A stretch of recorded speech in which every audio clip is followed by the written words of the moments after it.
Buon pomeriggio dal comunale Mariscai di Gavoi. Si affronta il Taloro Gavoi contro il Calangianus per la 16ª giornata di eccellenza.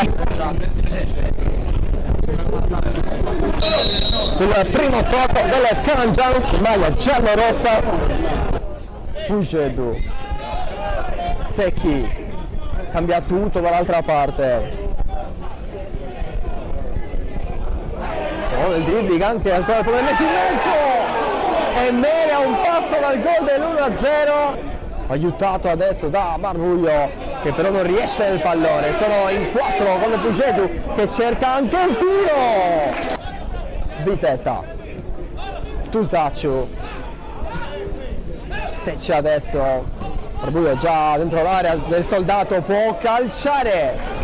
Arriva la risposta del Calangianus al tiro di Pugedu. Si gioca, dopo un fischio, ma si gioca lo stesso.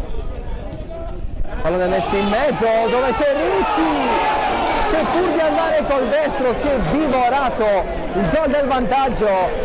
Tusacciu e Vitetta. Difficile immaginare un tiro diretto. Si va con il cross per Mele. L'ultimo tocco è stato suo, vediamo se sarà così. Ricci direttamente in porta, centrale, blocca forzati. Intanto seguiamo l'azione del Calangianus con Tusacciu che potrebbe pensare al tiro. Tusacciu, palla alta, ci ha provato, era pericoloso del Soldato che ha rimesso in gioco il pallone. 1-2 con Camarà, poi Puzzu cerca il tiro, Fadda la tiene lì. Cercare Fioretto che viene cercato del Soldato, 2 contro 3, cerca il tiro Fioretto, forse con un pizzico di fretta.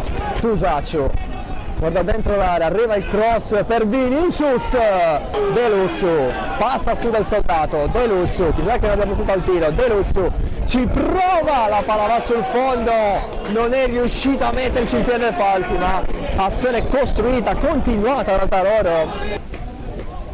Viene incontro Ricci, solo col pallone tra le mani, si muove anche Fada, scelto Ricci, 1-2, cross che arriva adesso, nella zona di Falchi, Vidini alla fine, la rimette in mezzo, stacca Mele!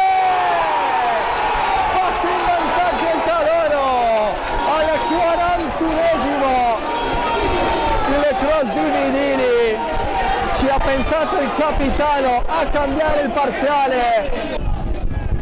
Tusacciu intanto, arriva ecco secondo palo, Puzzu riesce a metterci la testa ma non riesce a trovare lo specchio della porta.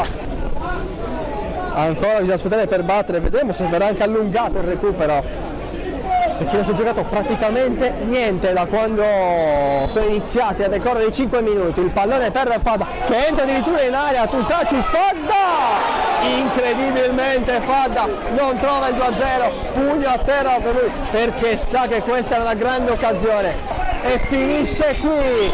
Ci ha provato Dombrowski, non ha inquadrato lo specchio, esulta allora il Taloro Gavoi che si impone 1-0, decide il gol nel finale del capitano Roberto Mele.